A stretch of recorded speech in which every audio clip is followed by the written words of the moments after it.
The Devolution Forum is a multi-sectoral alliance of like-minded civil society networks, organizations, and individuals united for the promotion and protection of devolution. We seek to ensure that the devolution is implemented in the manner envisaged in the Constitution, because only then will we enjoy its full benefits. We recognize that there are very many actors who are beneficiaries of the old era who would seek to undermine devolution. So that's why we felt we have to come together as the Devolution Forum to ensure that those trying to frustrate devolution do not succeed. Today, we met with the Senate committee and had some informal deliberations on a very critical and alarming amendment that went through the National Assembly last week. This is the Memorandum on the Constitution of Kenya Amendment Bill number 2. The National Assembly is seeking to amend the Constitution of Kenya so that the equalization fund can be channeled to constituencies, presumably under the management of members of parliament. So we are objecting to this amendment on several grounds, which we will expand on through this statement and the contributions of our members. First of all, the amendment is unconstitutional because it offends the principle of separation of powers. By seeking to have the member of parliament manage the equalization fund, what the National Assembly is trying to do is to take over the functional roles of the county governments, and this is unconstitutional.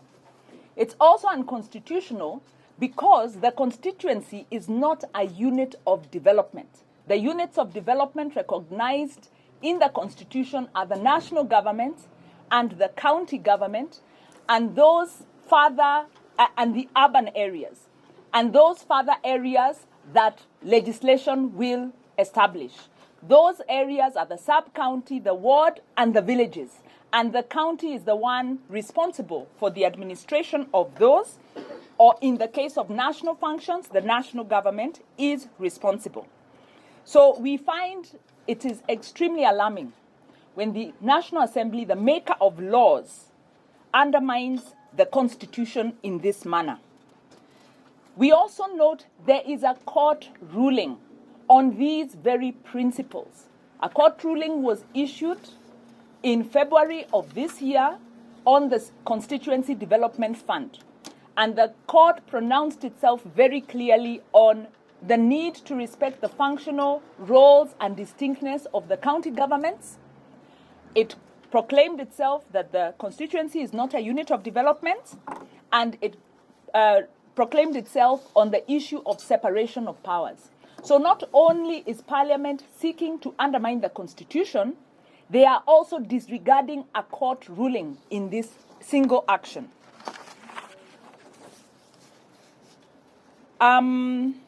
Before my colleagues contribute to the issues that we have discussed here today, I'd like to make one final observation. This country has only 47 county governments, 47 governors. But we have seen an intent by members of the legislature to take over the powers of the county governments through the CDF, through the Women's Fund, through even the county development boards, which the court declared illegal. So it seems we have a culture where members of parliament, members of the legislature, be they the MCAs, get elected by the public on a vote, promising to represent them as members of the legislature.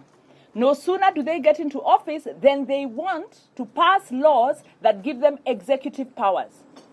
They should have then run for the governor's seat and not run for a legislative seat and then undermine the executive seat and try to take over the functions. This is an issue that Kenyans need to take very seriously, because our elected members are not faithful to the vote that they sought from us. No sooner do they get the vote, then they want to do something else. The function of the National Assembly is to oversight the national government on matters such as corruption, security, macroeconomic policy on the cost of living. All these things are a burden to Kenyans. And the National Assembly is therefore not doing its job well in its primary mandate.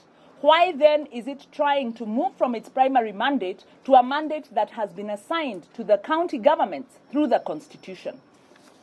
I'll leave it there with those remarks.